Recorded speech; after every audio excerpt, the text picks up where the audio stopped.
ماشاء اللہ لا حول ولا قوۃ الا باللہ العلی العظیم۔ اعوذ باللہ من الشیطان اللعین الرجیم۔ بسم اللہ الرحمن الرحیم۔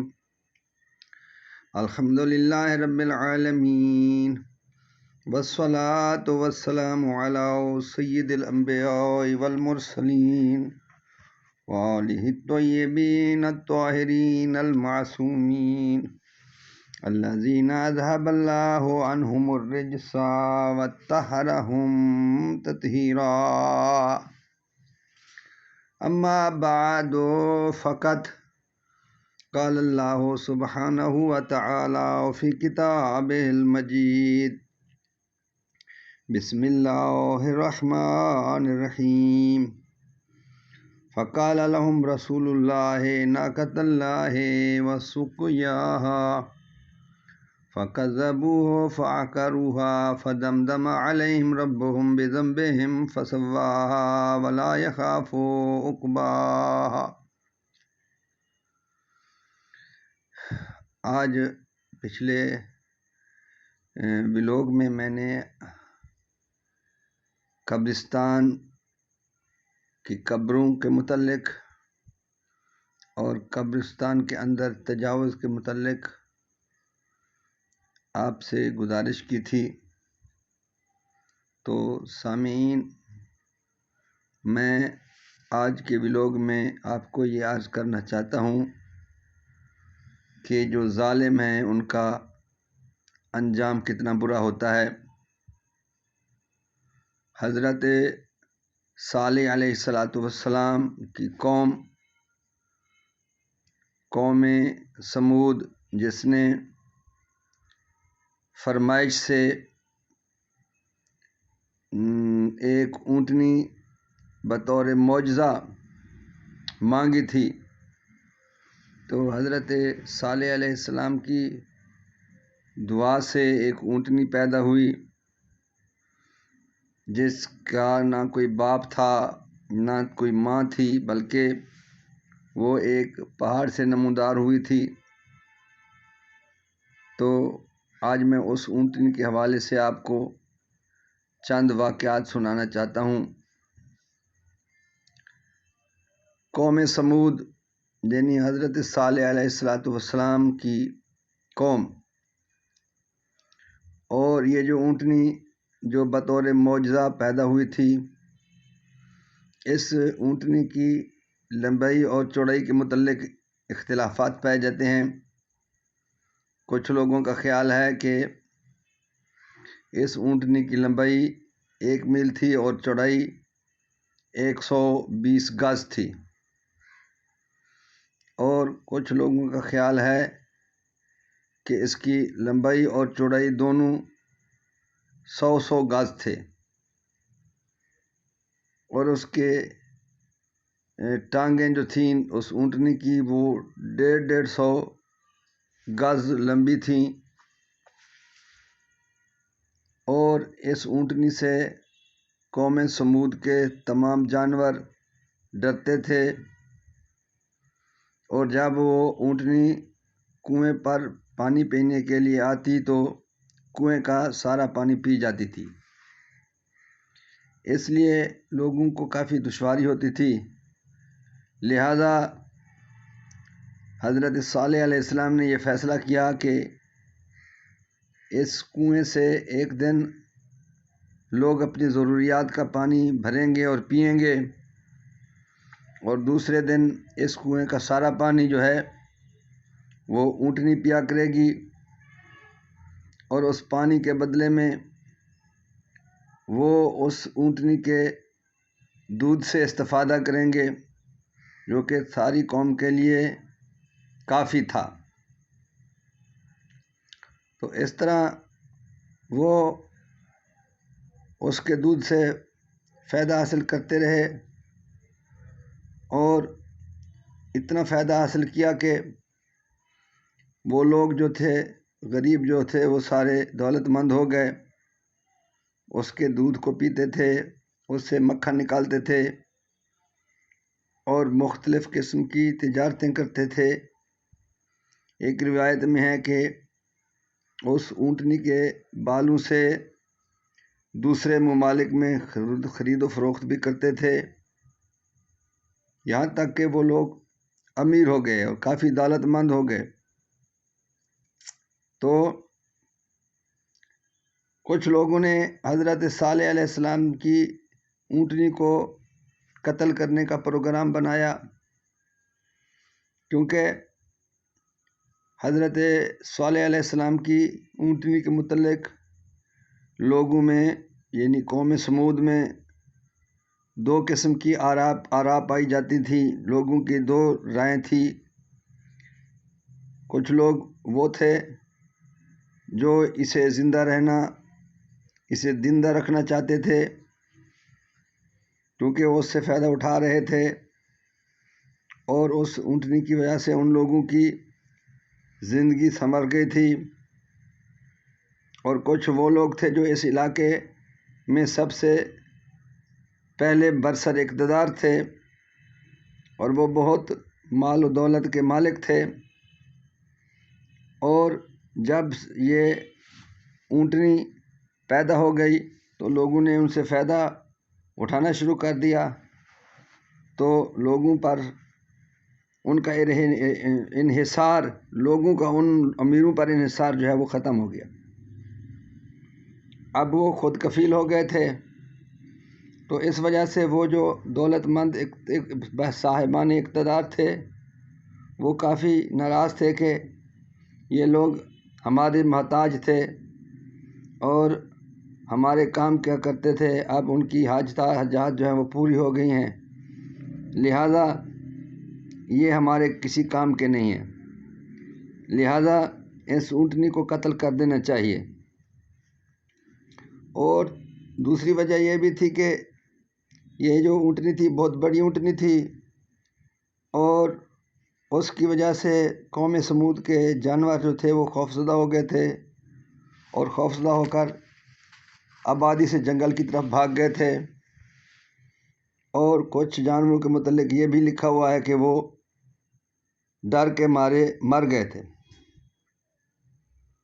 مورخ کا بیان ہے کہ اس علاقے میں ایک عورت برسر اقتدار تھی جس کا نام غنیزہ بنت غنم تھا، اور جس کی کنیت ام غنم تھی۔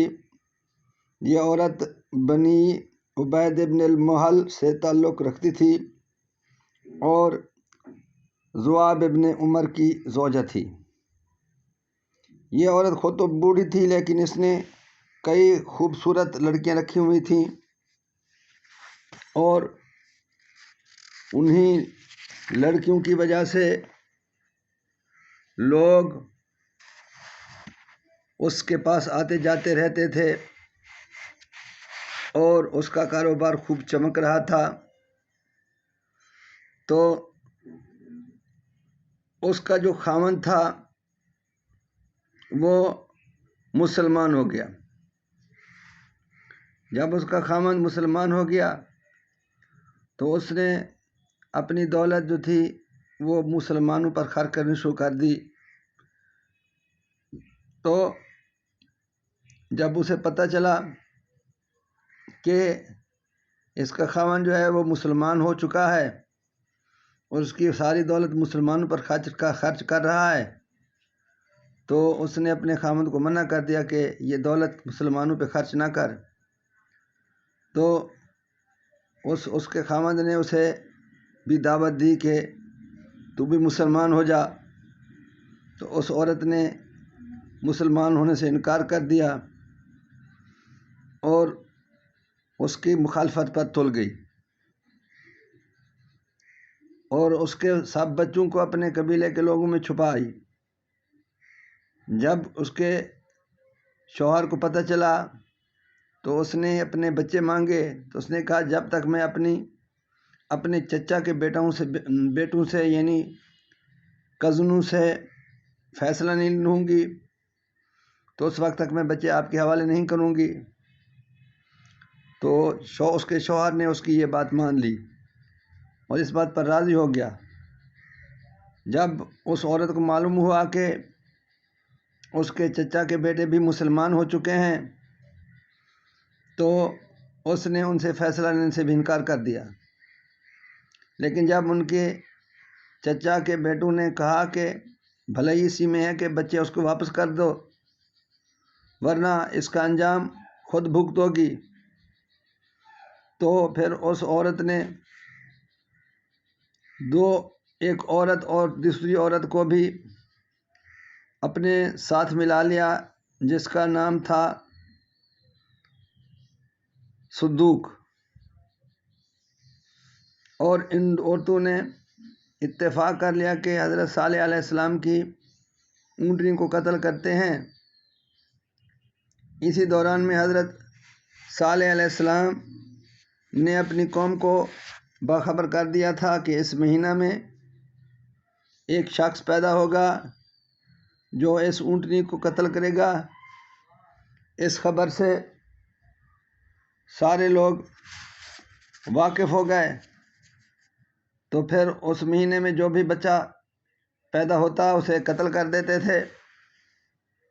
تو اس طرح 9 بچے قتل کر دیے گئے، لیکن جب 10واں بچہ پیدا ہوا تو اس کے باپ نے اسے دینے سے انکار کر دیا اور کہنے لگا کہ ہم اپنے بچوں کو قتل نہیں کرنے دیں گے، اور وہ لڑکا پیدا ہوا، اور وہ جو لڑکا تھا ایک حرام زادہ تھا، یعنی اپنے باپ کا نہ تھا، بلکہ ایک صفوان نامی آدمی کا تھا۔ غازی کے سالف اور قدیرہ نے اس بچے کا نام قدار رکھا اور اس کی پرورش کرنے لگیں، یہاں تک کہ بروایت طبری جب اس کی عمر 20 سال کی ہوئی تو وہ تیر اندازی میں بہت باکمال ہو چکا تھا، اور ایک دن اس کے دل میں حضرت صالح علیہ السلام کی اونٹنی کو شہید کرنے کا خیال پیدا ہوا، اور یہ خیال اس کے دل میں زوروں سے پروان چڑھنے لگا، تو اس نے دوسرے لوگوں کو بھی اپنا ہم نوا بنا لیا جو حضرت صالح علیہ السلام کی ناکہ کو شہید کرنا چاہتے تھے۔ تو پھر وہ دیگر لوگوں کو اپنے ساتھ اس نے شامل کیا، اور پھر یہاں تک کہ ان کا رابطہ وہاں کی بادشاہ عورت غنیزہ نامی عورت سے پیدا ہو گیا، یعنی ان لوگوں نے غنیزہ نامی عورت سے رابطہ کیا جس کا نام بروایت مجلسی ملکہ تھا۔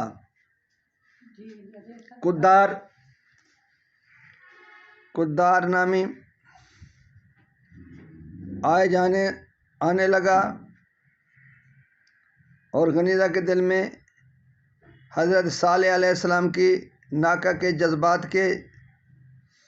ناکہ کے قتل کے جذبات پیدا کرنے لگا۔ اسے ایک مضبوط ہمنوا قدار مل گیا تھا، جس سے اس نے یہ سمجھا کہ اب کامیابی آسانی سے ہو جائے گی۔ بروایت حیات القلوب قدار کا ایک دوست تھا جس کا نام مصدع تھا، یہ دونوں ایک عورت پر عاشق تھے۔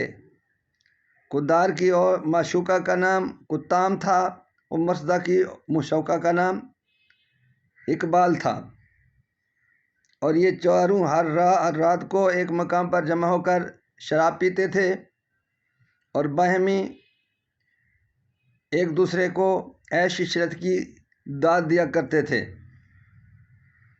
تو علامہ جزائری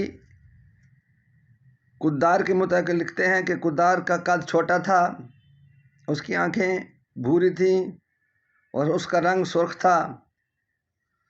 غنیزہ نے کتام اور اقبال کو بلا کر ان سے کہا، تم لوگ ہمارا ایک ضروری کام کر دو۔ انہوں نے پوچھا وہ کیا ہے؟ تو اس نے کہا حضرت صالح علیہ السلام کی ناکہ کو شہید کرنا ہے۔